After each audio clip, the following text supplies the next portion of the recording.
네, 안녕하세요. 주도원입니다. 오늘 1월 7일 화요일이고요. 오늘도 리플을 같이 한번 살펴보도록 하겠습니다. 자, 일단 제가 최근 영상에서 반복적으로 이 기술적인 분석을 해드리면서 리플이 상당히 중요한 위치에서 그 시세대가 형성되고 있다 말씀을 드렸습니다. 방향성을 어디로 가져갈지 정할 수 있는 위치였기 때문에 중요하다 말씀을 드렸죠. 그리고 제 이전 영상을 보신 분들은 여러 번 들으셨겠지만 지금 리플이 보여주고 있는 이 차트의 패턴은 우리가 흔히 말하는 불플래그 패턴, 그래서 상승 깃발 패턴 아니면 강세 깃발 패턴이라고 부르는 패턴입니다. 이 급등으로 인해서 깃대를 먼저 만들어 놓고 나서요.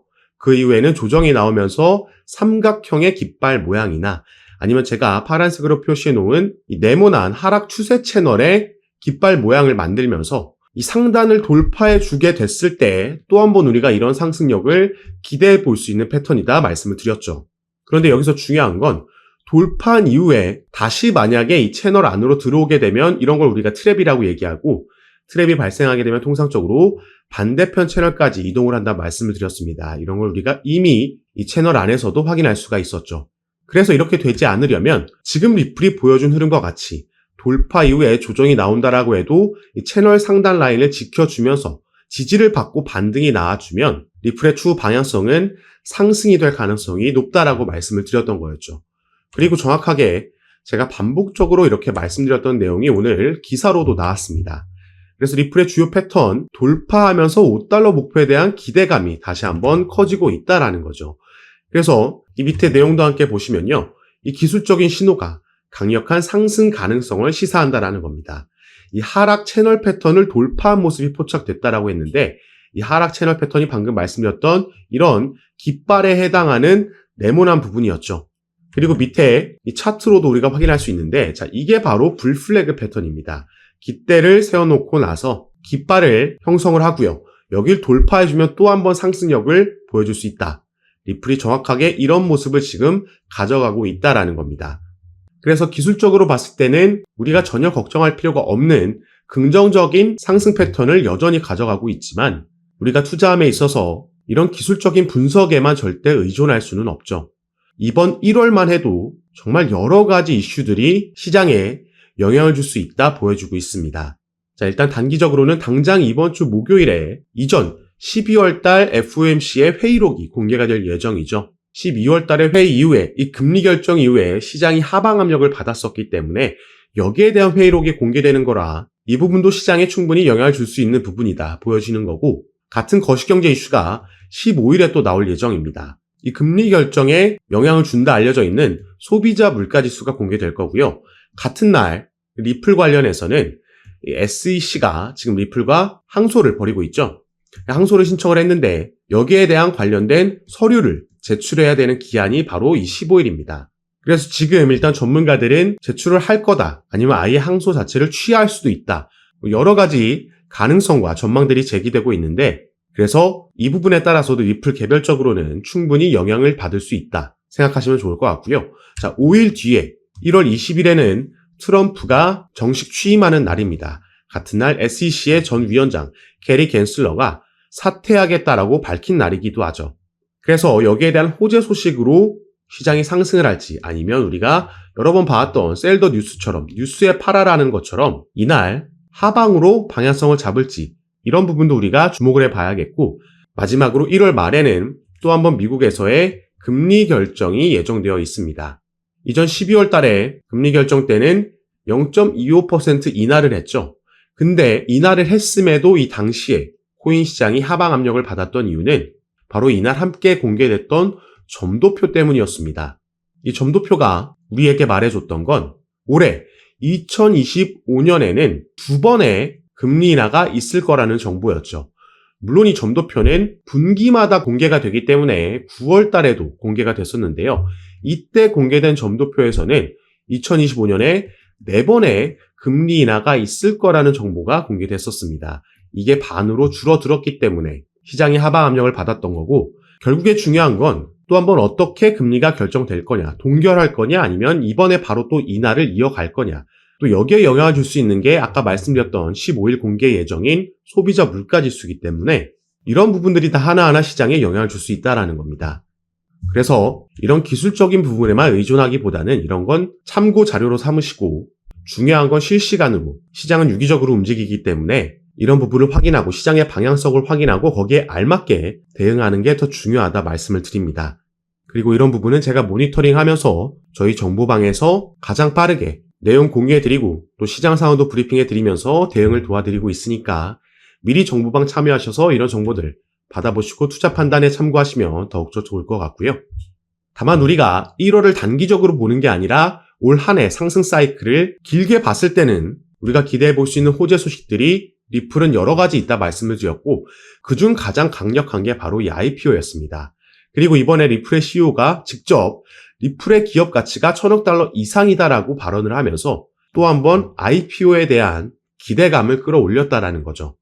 이 부분이 워낙 올 한 해 리플이 보여줄 이 상승폭에 대해서 그 상승폭을 결정할 수 있는 중요한 재료이기 때문에 지금부터 여기에 대해서 조금 더 자세하게 살펴보고 설명해 드릴 겁니다. 그리고 또 한 가지 추가로 리플에게 기대해 볼 수 있는 그 상승 재료에 대해서도 말씀드릴 거니까 오늘 영상 꼭 끝까지 시청해 주시고 그 전에 밑에 있는 구독과 좋아요 버튼도 한 번씩만 눌러주시면 제가 이렇게 영상 제작하는 데 큰 힘이 된다는 점 먼저 말씀드리고요. 추가로 영상 밑에 더보기란 클릭하시면 제가 이렇게 링크를 2가지 남겨놨습니다. 현재 여러분께서 영상을 핸드폰으로 시청하고 계시다면 위에 있는 첫 번째 모바일 전용 링크 클릭하시면 되시고 컴퓨터로 시청하고 계신 분들은 밑에 있는 PC 전용 링크를 클릭하시면 제가 운영하고 있는 무료 정보방에 입장하실 수 있으십니다. 들어오시면 오늘 영상에서 말씀드릴 내용들 뿐만 아니라 또 새롭게 나오는 뉴스들, 변수들 계속해서 나올 수 있겠죠. 오늘도 이런 이슈들에 어떻게 대응하면 좋을지 실시간으로 구체적인 타점까지 공유해드리면서 함께 매매에 도움을 드리고 있으니까 여러분들께서도 이런 정보들 가장 빠르게 받아보시면서 투자 판단에 참고하시고 매매 진행하시면 더욱 좋을 것 같습니다. 자, 그래서 지금부터 리플이 이번 강세장 트럼프 랠리에서 정말 많은 코인들 중에서도 가장 우리가 주목해 봐야 되는 주인공이 될 수밖에 없는 그 이유를 지금부터 살펴보도록 하겠습니다. 자, 그래서 밑에 내용도 함께 보시면요. 리플이 트럼프 랠리의 선두주자가 될 수밖에 없는 이유는 그만큼 탄압을 많이 받았기 때문이다라고 보도를 했습니다. 자, 이 탄압은 바로 SEC와의 소송을 얘기하는 거죠. SEC는 2020년도 12월 달에 리플에게 처음 소송을 제기했습니다. 그래서 이게 지금 무려 4년째 이어져 오고 있는 거죠. 자, 당시에 이 소송을 제기한 건은 XRP를 증권이다라고 SEC는 얘기한 거고요. 리플이 본인들에게 등록하지 않은 미등록 증권을 판매했다는 건으로 소송을 제기한 거죠. 이 SEC가 바로 증권거래위원회이기 때문에 리플뿐만 아니라 대형 거래소들인 바이낸스나 아니면 코인베이스에게도 소송을 제기를 했고요. 그래서 이 소송을 통해서 코인 시장 전체를 증권으로 본인들의 관할 아래로 가져오려는 수작을 부린 겁니다. 하지만 이 부분이 전부 물거품이 됐죠. 일단 리플과의 소송에서 약식 판결문이 7월 달에 나왔고요. 이때 분리 판결이 나왔습니다. 그래서 1차 시장과 2차 시장을 분리해서 판결했는데 1차 시장, 기관들에게 판매된 XRP는 증권이다. 그리고 2차 시장, 개인들에게 판매된 XRP는 증권이 아니다라는 판결이 나왔습니다. 시장은 당시에 여기에 더 주목을 했죠. 거래소에도 판매된 XRP는 증권이 아니다라는 판결을 듣고 나서 당시에 리플이 급등하는 모습을 우리가 확인을 했었습니다. 그런데 이때 급등을 했다라고 해도 1,000원대를 찍은 거였고 이 이후에 SEC가 여기에 대한 항소를 하면서 이걸 다시 반납하는 모습이 나왔었죠. 그런데 지금 리플 얼마에 있죠? 4,000원 가까이에 있었고 최근에는 3,500원 부근에서 움직이고 있었습니다. 이렇게 상승할 수 있었던 데에는 지금 약식 재판 판결문이 나왔을 때보다 이 소송 리스크에서 해제될 수 있다. 지금 이 소송에서 리플의 승리가 거의 확실시 되고 있기 때문에 이런 상승력, 이런 가격대까지 와 있다라는 겁니다.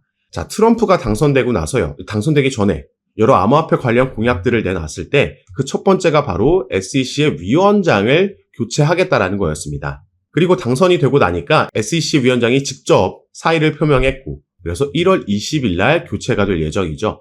이 차기 위원장도 이미 임명이 완료가 됐고요.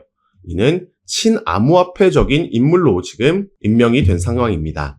그렇기 때문에 이 소송 건도 합의로 끝나든 아니면 SEC 측에서 자체 취하하든 둘 중에 하나로 결국에는 종료가 될 거라고 시장은 거의 확신하는 분위기고 이게 소송이 진행됐던 만 4년 동안 리플은 여러 호재 소식들이 있었고 사업적인 측면에서도 그 사업들을 다각화하면서 괄목한 성과들을 내놨었지만 그게 시세에 반영되지 않았던 이유가 바로 다 이것 때문이었던 거죠. 그래서 탄압을 많이 받았었는데 이제는 이 부분이 해소될 거기 때문에 내년까지 이어지는 이번 암호화폐 상승 사이클에서 가장 큰 랠리를 보여줄 수 있겠다 우리가 기대해 볼 수 있는 부분입니다.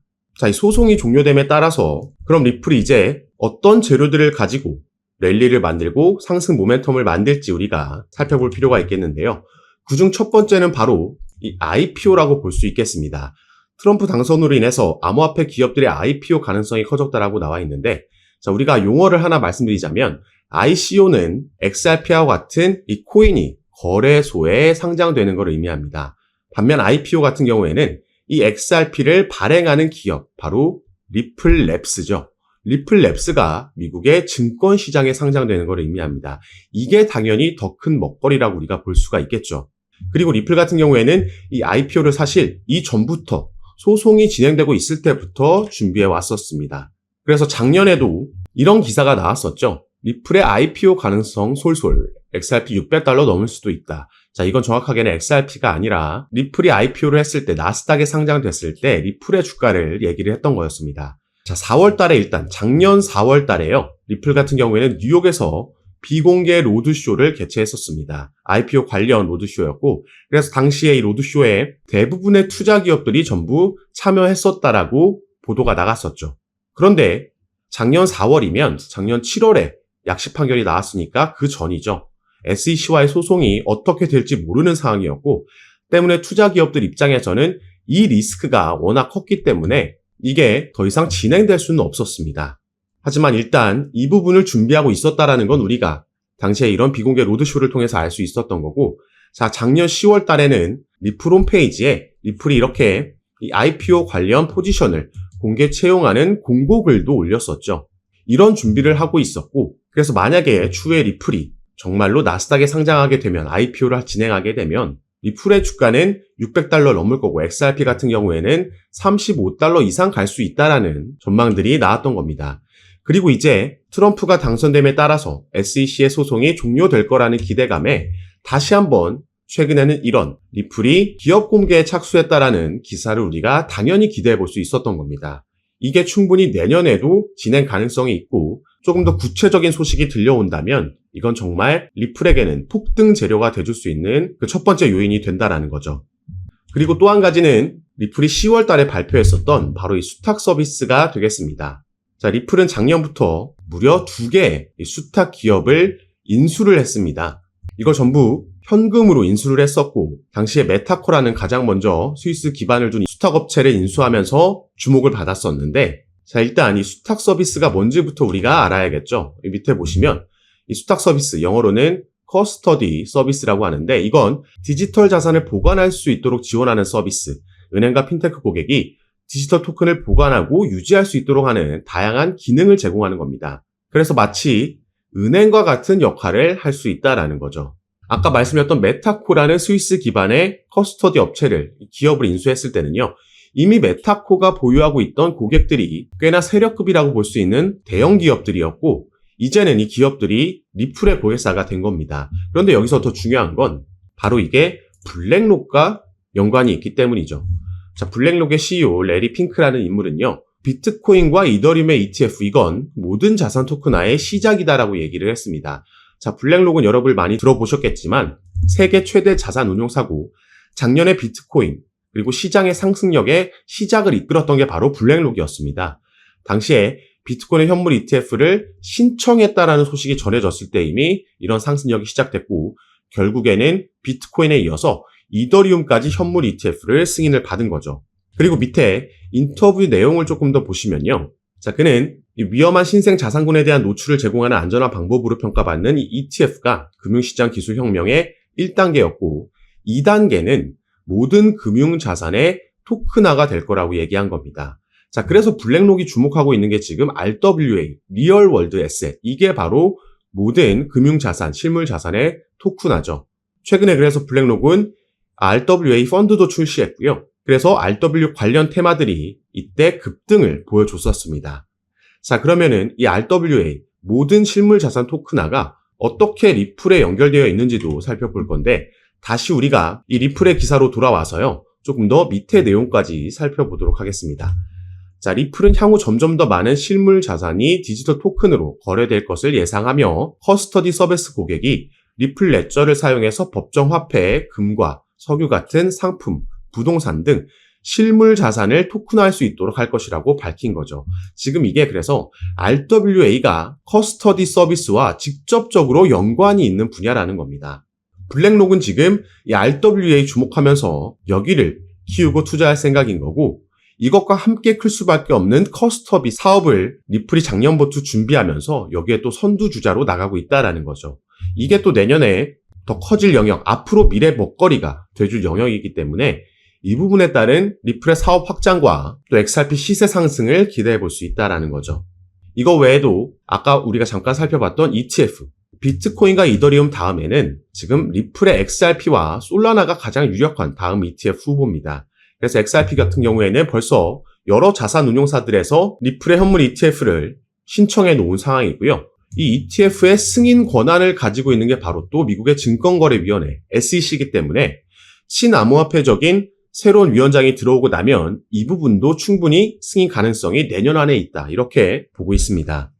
그래서 리플은 내년까지 이어질 암호화폐 상승 사이클에서 가장 크게 우리가 주목해 봐야 되는 코인이라는 거고, 다만 한 가지 염두에 두셔야 되는 건 아무리 상승 사이클이 있다라고 해도 그 뒤에는 하락 사이클이 따라오기 마련입니다. 이건 우리가 2021년도에도 경험해 봤고 2017년도에도 마찬가지였죠. 그래서 결국에는 어디까지 목표가를 잡고 우리가 수익 실현을 하느냐가 중요한 거고, 그 전에 상승 사이클 안에서도 상승과 조정은 반복적으로 나올 수밖에 없습니다. 절대 계속해서 상승만 하는 차트는 있을 수가 없죠. 그런데 최근과 같이 막 상승을 계속하니까 앞으로 더 올라갈 거라는 막연한 기대감, 그리고 나만 뒤처지고 있다라는 포모 현상 때문에 뒤늦게 추격 매수가 들어가고, 또 어떤 변수로 인해서 아니면 기술적인 부분으로 인해서 조정이 나왔을 때 이걸 견디지 못하고 이 흐름을 파악하지 못하고 패닉셀을 하게 되면요, 결국에 차트는 상승을 했지만 이렇게 타점을 잡다 보면 나는 손실 볼 수도 있는 이런 상황이 발생을 한다라는 거죠. 그렇기 때문에 이런 시행착오를 줄일 수 있게 도움을 드리기 위해서 제가 아까 말씀드렸던 무료 정보방을 운영하고 있는 거고, 이런 이론을 알고 있다라고 해도 막상 급락이 나오게 되면 개인 투자자들께서 버티는 게 쉽지 않다라는 거 잘 알고 있습니다. 그래서 꼭 제가 운영하는 정보방이 아니라고 하더라도 이전 상승 사이클과 하락 사이클을 전부 다 경험해 봤던 전문가들의 의견을 들으면서 또 함께 투자하시는 분들과 정보 공유하면서 이번 사이클에서 대응 잘 하셨으면 좋겠고요. 마지막으로 다시 한번 제가 운영하고 있는 정보밤에 참여하시는 방법만 말씀드리고 영상 마무리하도록 하겠습니다. 자, 영상 밑에 보시면 더보기란이라고 있고요. 그걸 클릭하시면 이렇게 밑에 제가 이렇게 링크를 2가지 남겨놨습니다. 현재 영상을 핸드폰으로 시청하고 계신 분들은 위에 있는 모바일 전용 링크, 컴퓨터로 시청하고 계신 분들은 밑에 있는 PC 전용 링크 클릭하시면 제가 운영하고 있는 무료 정보방에 입장하실 수 있습니다.